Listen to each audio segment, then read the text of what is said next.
मायावती के भाई आनंद कुमार के खातों की ईडी ने की जांच। दिल्ली की यूनियन बैंक ऑफ इंडिया की ब्रांच में आनंद कुमार के खाते में नोटबंदी के बाद जमा हुए 1,43,00,000 रुपए। बेनामी संपत्ति के घेरे में मायावती के भाई आनंद कुमार। बैंक खाते में जमा 1,43,00,000 रुपयों में से नकद जमा हुए थे 18,98,000 रुपए। प्रवर्तन निदेशालय को जांच में बीएसपी के खाते का भी पता चला। खाते में नोट बैन के बाद जमा कराए गए 102 करोड़ रुपए। जनवरी 2016 से नवंबर 2016 तक बीएसपी के खाते में 33 करोड़ रुपए जमा हुए, जबकि बाकी रकम जमा हुई दिसंबर में। इनकम टैक्स करेगा जांच। मायावती के भाई के साथ कुछ रियल एस्टेट कंपनियों के भी आयकर विभाग के दायरे में। नोट बैन के बाद अवैध ढंग से पैसे के लेन देन का आरोप। इनकम टैक्स ने यूपी में बीएसपी सरकार के दौरान नोएडा, ग्रेटर नोएडा और यमुना अथॉरिटी में तैनात अफसरों की बैंक डिटेल भी मांगी। कई कंस्ट्रक्शन कंपनियां भी जांच के रडार पर। बेनामी संपत्ति को लेकर जी मीडिया की पड़ताल में चौंकाने वाले खुलासे। एक अनुमान के मुताबिक दिल्ली एनसीआर में करीब 2.5 लाख ऐसे घर हैं जो बनकर तैयार हैं, लेकिन रहने वाला कोई नहीं। प्रॉपर्टी एक्सपर्ट को दिल्ली एनसीआर के इन घरों में बेनामी प्रॉपर्टी होने का अंदेशा। इन्वेस्टमेंट के इरादे से खरीदे गए हैं ज्यादातर घर। नोटबंदी और पीएम मोदी के खिलाफ विपक्ष को एकजुट करने की कांग्रेस की मुहिम को झटका। बैठक आज, लेकिन सीपीएम का आने से इनकार। कांग्रेस की बैठक में जाने पर कई पार्टियों का रुख अभी साफ नहीं। टीएमसी और जेडीयू ने भी अभी नहीं लिया है आखिरी फैसला। कांग्रेस की बैठक में जाने पर कई पार्टियों ने जताई सहमति। आरजेडी और डीएमके के शामिल होने की खबर। 30 दिसंबर के बाद भी 10,000 से ज्यादा के पुराने नोट रखने वाले लोगों पर हो सकती है कार्रवाई। सूत्रों के हिसाब से खबर, केंद्र 30 दिसंबर से पहले ला सकता है अध्यादेश। 10,000 से ज्यादा के पुराने नोट रखने पर 50,000 या रकम का 5% तक हो सकता है जुर्माना। सूत्रों की खबर, 500 या 1000 के 10 से कम पुराने नोट रखने पर कार्रवाई नहीं। कैश की किल्लत पर सवालों के बीच पीएम मोदी आज नीति आयोग की बैठक में लेंगे हिस्सा। अर्थव्यवस्था के हालात की समीक्षा करेंगे। नोट बैन के बाद विपक्ष ने शुरू किया बेनामी संपत्ति का विरोध। एक सुर में बोले, देश को डरा रही है सरकार। नोट बैन पर राहुल गांधी ने सरकार को फिर घेरा। कहा, सरकार के फैसले से गरीब परेशान। देश का 94% कालाधन विदेश और रियल एस्टेट में। वेंकैया नायडू ने कांग्रेस को बताया करप्शन का प्रतीक। पूछा, 1988 में बेनामी संपत्ति योजना क्यों नहीं लाए। पीएम मोदी आज एक दिन के उत्तराखंड दौरे पर जाएंगे। देहरादून में 4 धाम महामार्ग विकास परियोजना का करेंगे शुभारंभ।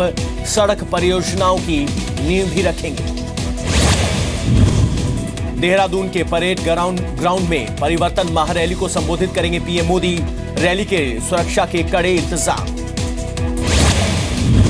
यूपी समेत 5 राज्यों में विधानसभा चुनाव का इसी हफ्ते हो सकता है ऐलान। सूत्रों के मुताबिक चुनावी तैयारी आखिरी चरण में।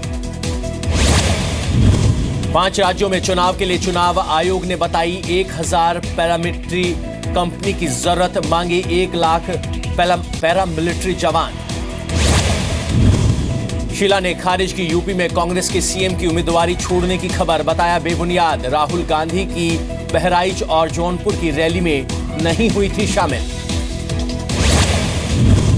गोवा एयरपोर्ट पर टला बड़ा हादसा। रनवे से फिसला जेट एयरलाइंस का विमान। किसी के भी हताहत होने या चोटिल होने की खबर नहीं। महीनों बाद मुंबई की बायाकुला जेल से बाहर आई शीना मर्डर केस की आरोपी इंद्राणी मुखर्जी। पिता के अंतिम संस्कार के लिए सीबीआई कोर्ट ने दी अंतरिम जमानत। पाकिस्तान के कराची की मालिर जेल से रिहा होकर लौटे 220 भारतीय मछुआरे। वाघा बॉर्डर पर भारतीय अधिकारियों को सौंपा। हैदराबाद में नए नोटों और गोल्ड के साथ एक शख्स गिरफ्तार। 15 लाख से ज्यादा की नई करेंसी मिली, जिसमें 2000 के नए नोट भी शामिल। राजकोट में 90 लाख का सोना लूटने वालों का अब तक सुराग नहीं। मुथूट फाइनेंस में की थी बंदूक के दम पर डकैती। नवी मुंबई में बिल्डर से 2 बदमाशों ने लूटा 55 तोला सोना और करीब 62,000 रुपए। ग्राहक बनकर दफ्तर पहुंचे थे और दिखाई थी बंदूक। हरियाणा के कुरुक्षेत्र में पुलिस को हफ्ते में तीसरी बार लावारिस पड़े मिले नोट। इस बार 5,94,000 रुपए बरामद। गुजरात में फिर उड़ाए गए लोक संगीत कार्यक्रम में नोट। नवसारी में लोक कलाकार मायाभाई और फरीदा मीर पर उड़ाए गए 40 लाख रुपए। दिल्ली पुलिस की हेल्पलाइन नंबर पर हर रोज आती हैं 72,000 ब्लैंक कॉल्स। दिल्ली पुलिस ने जारी किए आंकड़े। दिल्ली के पटियाला हाउस कोर्ट ने खालिस्तान के आतंकी हरमिंदर सिंह मिंटू को कोर्ट में पेश करने का दिया निर्देश। मिंटू को 3 जनवरी को किया जाएगा कोर्ट में पेश। कर्नाटक का चिकलबल्लापुर में 2 ट्रकों में भरे करीब 900 सिलेंडर फटे। टक्कर के बाद लगी आग, लेकिन कोई हताहत नहीं। दिल्ली के पांडव नगर में हुई कैश वैन लूट में 3 बदमाश गिरफ्तार। 19 दिसंबर को लूटे गए थे 10 लाख रुपए। दिल्ली के एक 5 स्टार होटल में अमेरिकी महिला से गैंगरेप के केस में 4 आरोपी गिरफ्तार। आरोपियों में टूरिस्ट गाइड भी शामिल। दिल्ली हाई कोर्ट का केजरीवाल सरकार को मनु शर्मा की पैरोल अर्जी पर 3 दिन में फैसला करने का आदेश। मनु शर्मा ने मांगी है LLB की परीक्षा के लिए इजाजत। छत्तीसगढ़ के बेमतरा में किसानों ने 70 ट्रैक्टर टमाटर सड़कों पर फेंका। वाजिब दाम नहीं मिलने से थे नाराज। भोपाल के नूतन गर्ल्स कॉलेज में छात्राओं के जीन्स पहनने पर पाबंदी। जनवरी से छात्राओं को सलवार सूट पहनकर आने का आदेश। पाकिस्तान के लाहौर में जहरीली शराब पीने से 12 लोगों की मौत। 14 की हालत गंभीर। जहरीली शराब बनाने के आरोप में 2 लोग गिरफ्तार। पाकिस्तान के पूर्व राष्ट्रपति आसिफ अली जरदारी की रैली आज। विपक्षी दलों के साथ महागठबंधन का कर सकते हैं ऐलान। रशियन इमरजेंसी सिचुएशन मिनिस्ट्री के गोताखोरों ने ढूंढे दुर्घटनाग्रस्त विमान के 2 हिस्से। 25 दिसंबर को क्रैश हुआ था रूसी सेना का विमान Tu-154। अर्जेंटीना के बुनस आयर्स प्रोविंस में बाढ़ की वजह से लोगों का पलायन। अब तक 600 से ज्यादा लोगों का पलायन, कई लापता। सीरिया के लताकिया में भारी बर्फबारी की वजह से राहत शिविरों को नुकसान। 300 टेंट बर्फबारी की वजह से हुए बर्बाद।